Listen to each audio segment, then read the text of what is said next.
When you're leading an organization with diverse programs and multiple locations, how do you foster excellent teamwork and cross team collaboration? How do you keep your staff focused on common goals? Well, today on the Flourishing Culture Leadership Podcast, we'll look at how to develop exceptional teamwork and goal alignment across diverse programs and locations. Listen in for practical steps that you can implement in your own leadership situation. Welcome to the Flourishing Culture Leadership Podcast, your home for open, honest, and insightful conversations to help develop your leadership, your team, and build a flourishing workplace culture. Hello, I'm Al Lopez, the co-founder of the Best Christian Workplaces and author of The Road to Flourishing, 8 Keys to Boost Employee Engagement and Well-Being, which was a finalist in the Christian Book Awards. And I'm passionate about helping Christian leaders like you create engaged, flourishing workplaces. Well, today, I'm delighted to welcome Ryan Duerk to the podcast.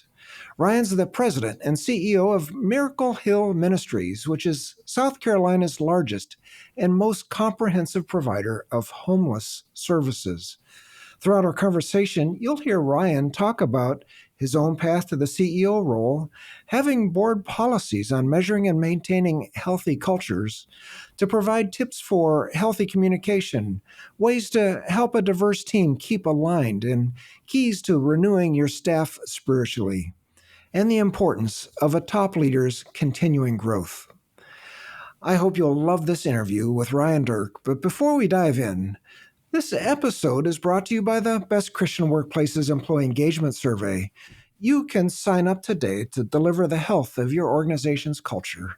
Now is a wonderful time to listen to your employees with our easy-to-administer online engagement survey by going to workplaces.org. Start now so that you can develop meaningful results before summer. Being a certified Best Christian Workplace improves your ability to get more done, attract more talented employees, and keep them longer.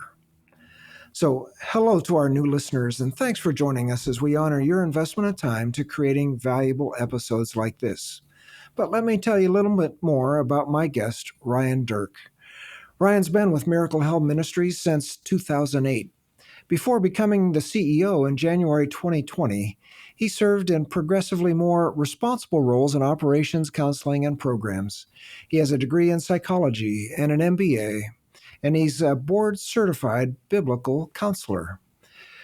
Miracle Hill Ministries operates 4 rescue missions, 2 addiction recovery programs, a foster home community and foster care program, transitional houses, a food ministry, 8 thrift stores, and an auto sales operation. Miracle Hill Ministries exists to serve people experiencing homelessness. They address physical, emotional, and spiritual needs, and they share the good news of Jesus with people as they move toward independence, stability, and healthy relationships. So now here's my conversation with Ryan Duerk. Ryan, it's great to have you on the podcast, and I'm looking forward to our conversation today. Yeah, excited to be here, Al. Thanks for having me. Well, Ryan, I love the name of your organization, Miracle Hill, because you're truly seeing miracles when someone's life is transformed by Jesus and by the comprehensive care provided by you and your team. So let's start off with a story of one of those miracles. Can you share with us at least one person whose life has been transformed through the work of Miracle Hill? Sure. I mean, the list is endless. I don't work a day in my life. I could go on, but I'll go with the low-hanging fruit. So I walked in the front doors of Miracle Hill in 2003, broke, busted, and disgusted, addicted, didn't know the Lord, and met Jesus in a rescue mission chapel. And in 2008, I kind of heeded a call to ministry and started working for Miracle Hill. And then 4.5 years ago, for some reason, they hired me as the CEO. So my life was changed by the services and the faithful service of hundreds of staff members at Miracle Hill. Wow. Yeah. Well, that's a great start. You certainly appreciate the impact of the ministry. Wow. Thanks for sharing that. Well, it's great to hear about the impact of the ministry on at least one life, your life, and how it's been multiplied across now many other people. So you were at Miracle Hill for 12 years as an employee, as I recall, before you became the CEO. So I'd like to learn a little bit about your leadership development and what the path was that you were on in that process to become the CEO. And where did you choose to make changes and do things differently along the way? Yeah, so back in 2015, our longstanding CEO, Reed Lehman, retired, and they brought in a gentleman to replace him as CEO. And that gentleman only lasted about 18 months before he was back out the door. And there's a whole lot of things that I could point to that kind of caused that very short term replacement. But if I had to summarize it, I would summarize it with the idea of culture not really being valued and pushed throughout the ministry. When the board approached me about putting my name in the hat, so to speak, for this position, frankly, I told them to take a hike. Like I didn't want anything to do with it. I had seen it eat up the man before me, and then our longstanding CEO, who came back in an interim capacity, it had eaten him up too. But I listened to what the Lord was asking me to do. I moved into the role, and I knew most importantly, that I needed to value the rich history and culture of the organization. So, right out the gate, kind of my position was don't fiddle with anything, right? Like, value the culture, value the history, keep my ear to the ground and pray hard and try to figure out what the Lord was pulling us toward for our next season in the 80 at the time 84-year history of Miracle Hill. The one thing that I was kind of compelled with as a pre-existing staff member, we had grown tremendously over about 30 years. And as is kind of typical for rescue mission organizations, we were doing that on a shoestring budget with as little staff as possible. And so I knew that one of the things that the Lord was impressing upon me was to go deeper, care for the shepherds so they could care for the sheep, improve salaries, really strengthen the base that we already had. So that was our kind of focus and kind of continues to be our focus. Hmm. Wow.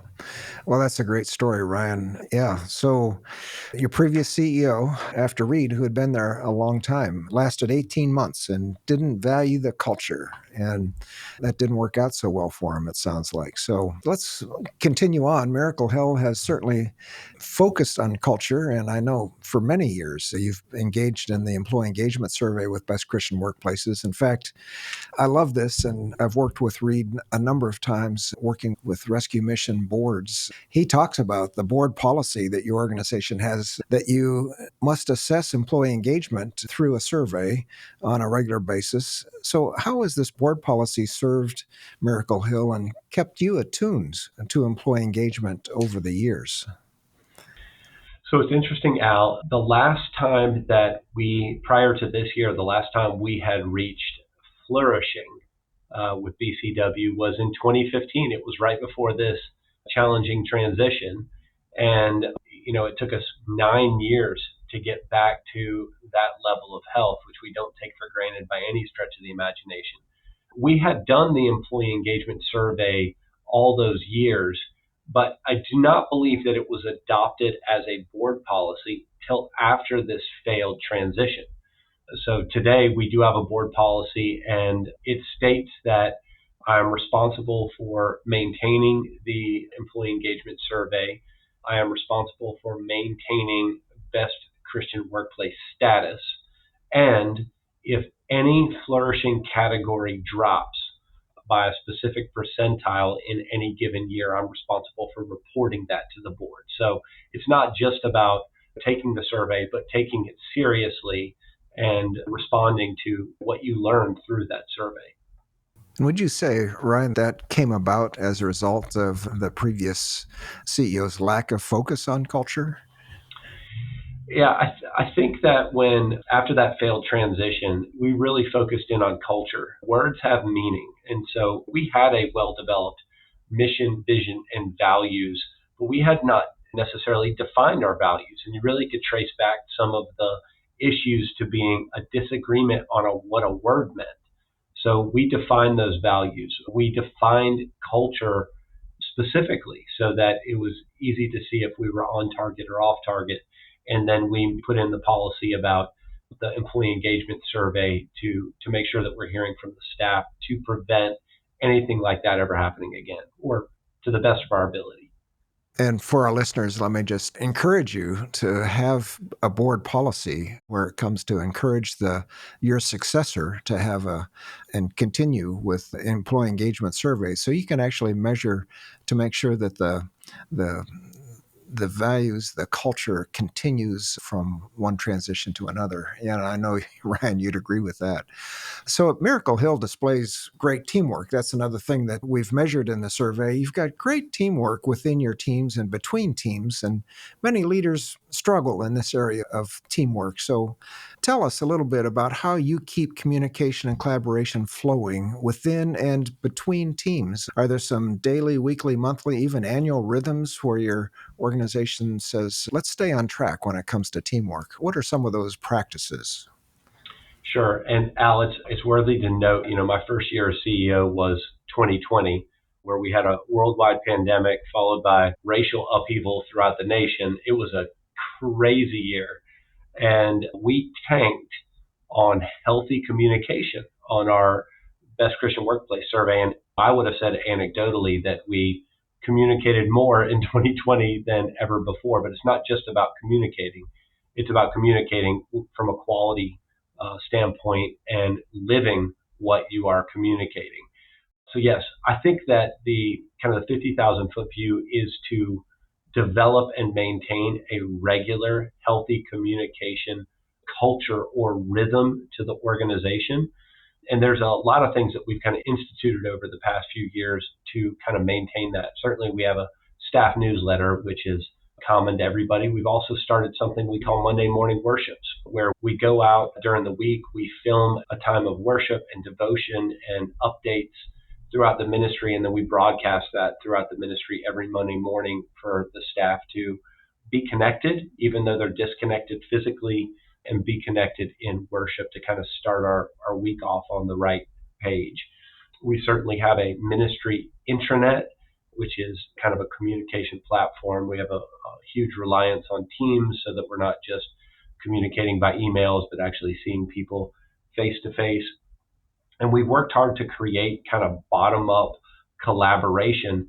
Specifically, this came from BCW, and we have a kind of bottom up committee that focuses on BCW, focuses on hearing what the people want to be communicated about and how they want to be communicated to. For instance, our thrift stores, we created this, put a lot of time and effort into a ministry intranet, and most of our thrift store employees, they're just not tech savvy, right? Like, we put a lot of time and effort into it, but they're not going to read anything that we put on there. So you got to know who you're communicating to and how they want to be communicated with. Yeah. Well, those are great ways, as you say. And it sounds like 2020 was a real cauldron for you to jump into your role. And all of a sudden you're faced with a pandemic and, all the other issues that were going on. But congratulations for getting through that. And then, as you said, things tanked, communication tanked that year, but you've now clearly built a great rhythm. I love it. Newsletters, Monday morning worship, intranet, Teams. Give us a sense of the scope of Miracle Hills Ministries.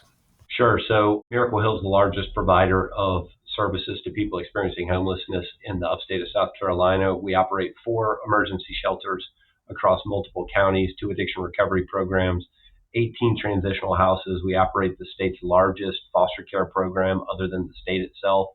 And so we're spread thin, right? We're all across multiple counties, which means communication has got to be highlighted more. Otherwise, you silo off the ministry.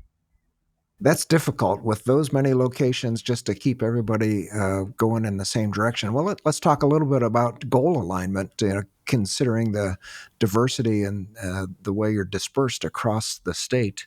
So you've got 4 rescue missions, food ministry, thrift stores, addiction recovery, as you've mentioned.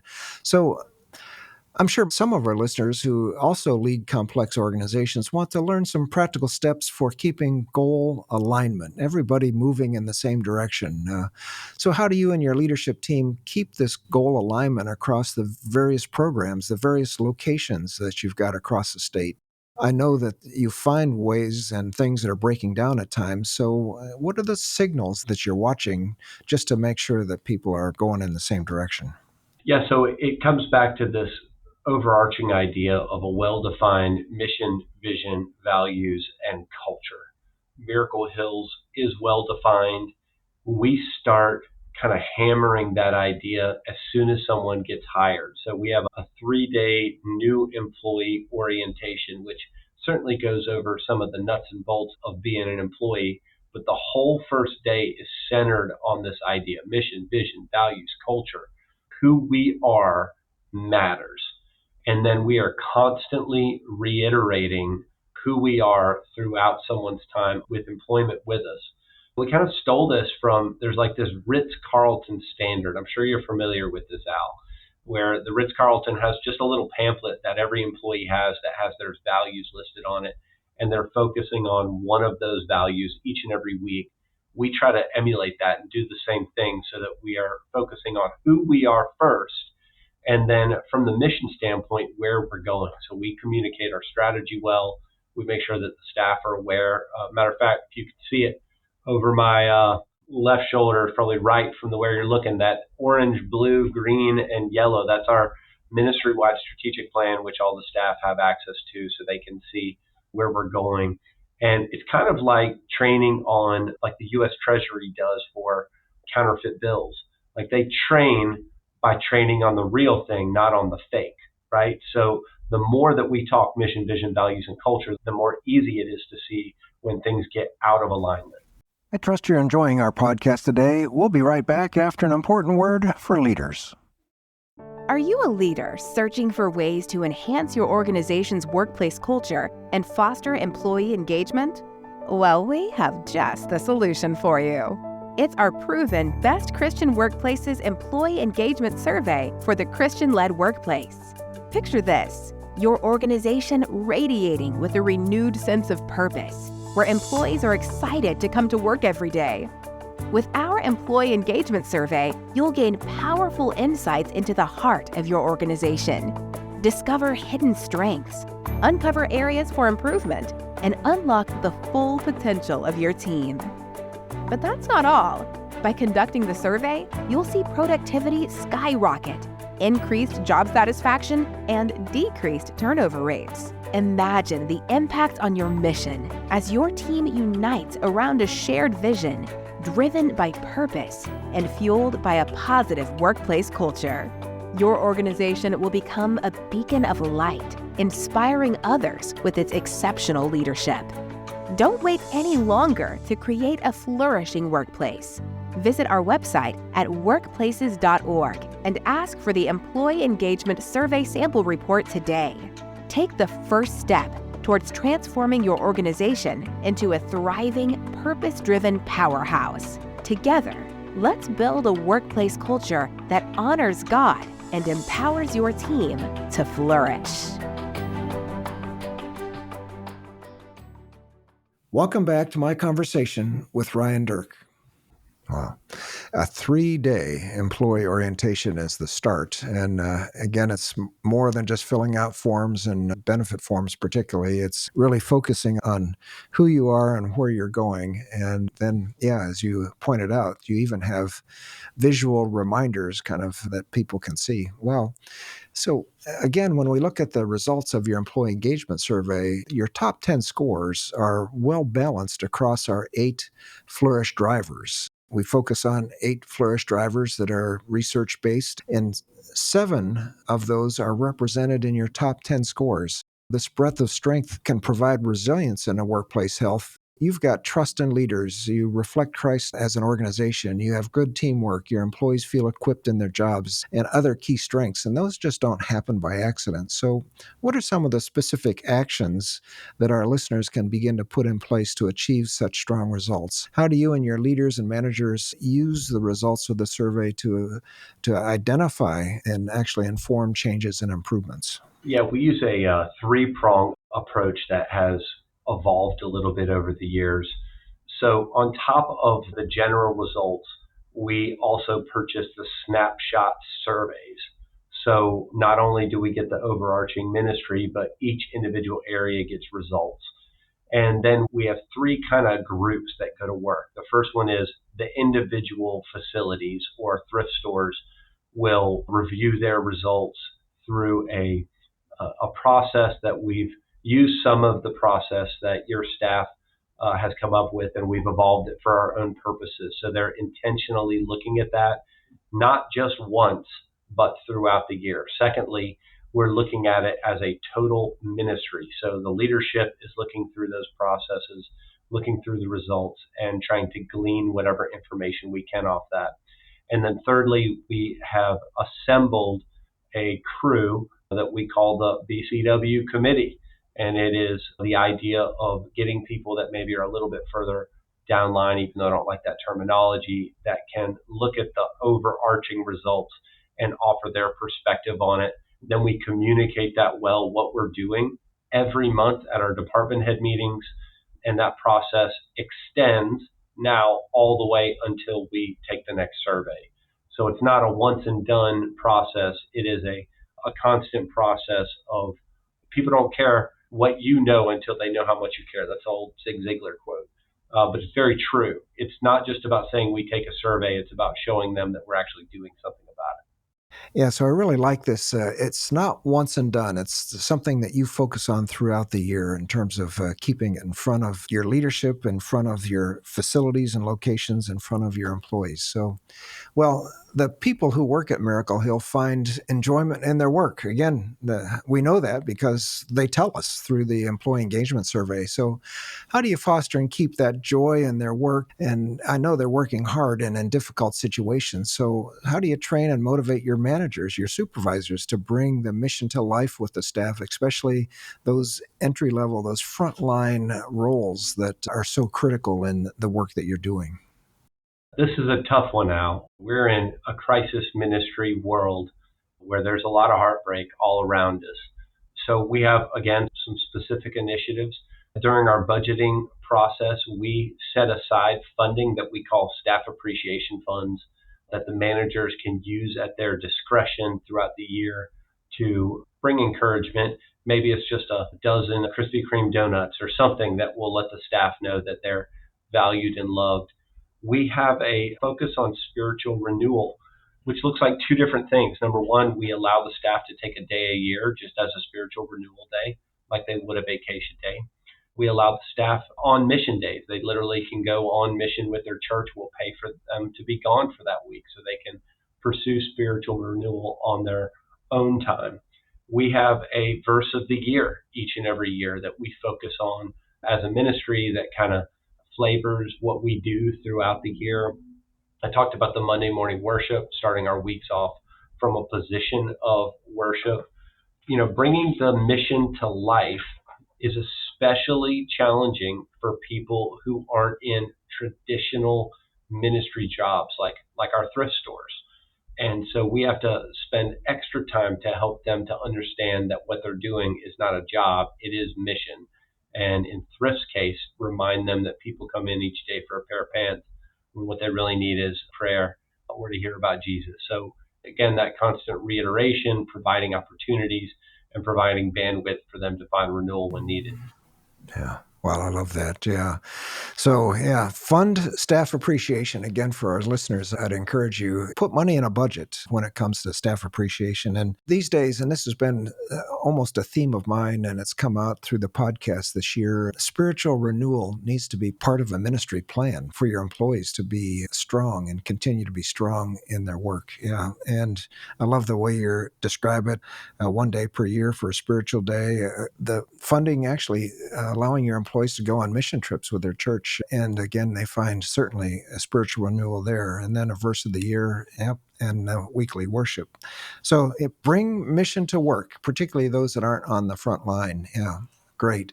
So, as I talk with leaders who are shepherding their flock well and leading a flourishing culture, I'm really interested in learning how they've grown through their season of leadership. We all know that we can't stop growing as leaders. Then, if we stop growing, the organization will stop growing. So, as you reflect on your past 4 years as CEO, even in your leadership before that, what's influenced your own growth as a leader? What are some of the catalysts that you've experienced that spur you on to growth as a leader? I don't think the Lord created a worldwide pandemic for my benefit, but He certainly used it for my benefit. At the beginning of Rick Warren's Purpose Driven Life, the first four words are, "It's not about you." And I feel like I learned that kind of the hard way through the gauntlet of 2020, even though I've been in ministry for a really long time. I think that what the Lord has been doing over the past couple of years, and it actually kind of culminated last fall when I had a couple of aha moments. I think that the board pursued me to consider this position because I was really good at operations.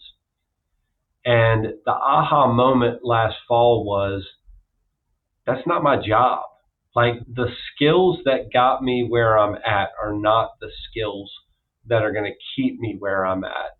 And I need to know what my job is, or not to hyper spiritualize it, but I need to know what God has called me to, and then live into the call that He has on my life, and give other people the authority and responsibility to live into the calls that God has on their lives.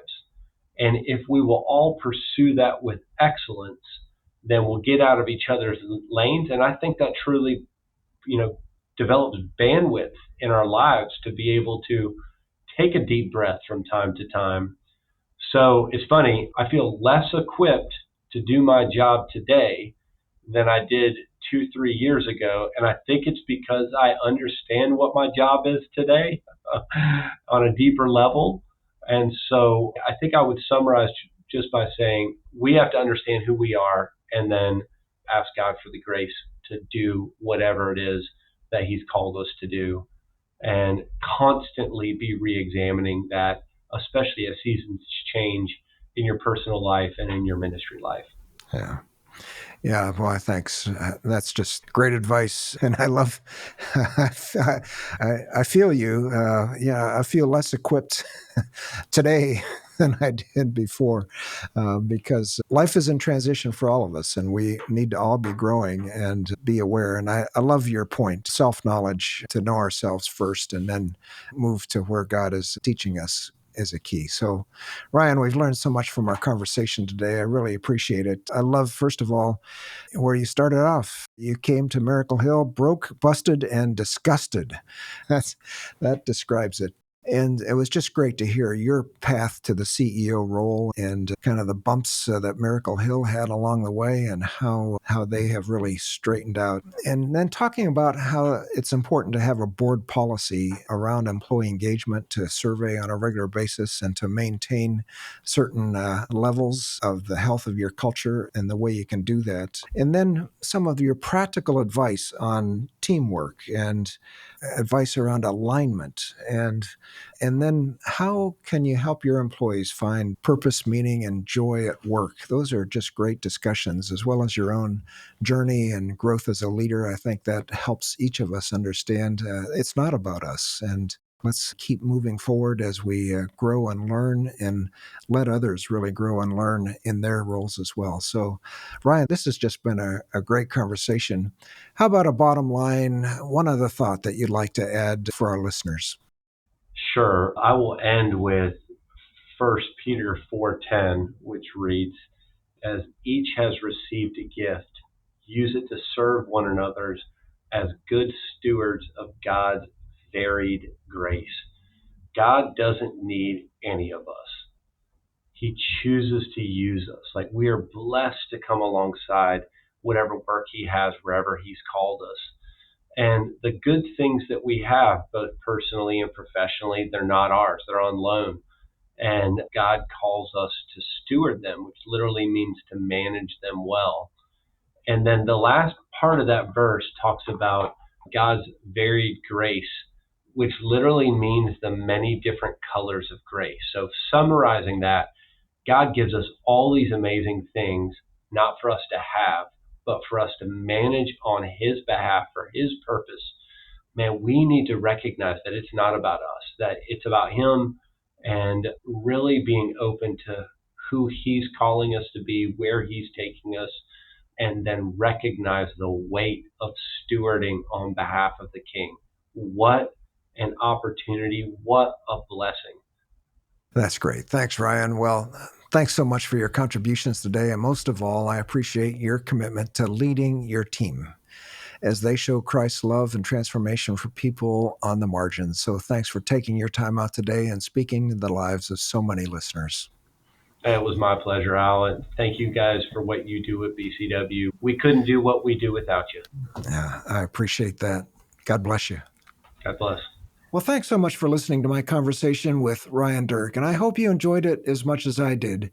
You can find ways to connect with him and links to everything we talked about in the show notes and transcript at workplaces.org/podcast.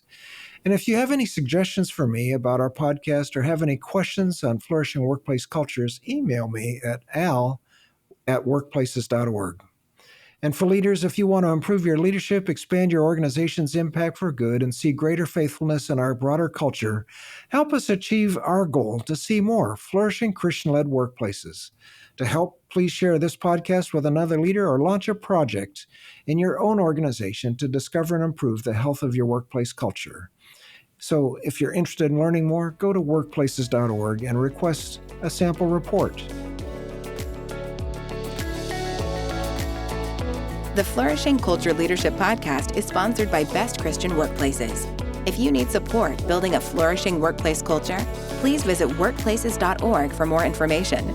We'll see you again next week for more valuable content to help you develop strong leaders and build a flourishing workplace culture.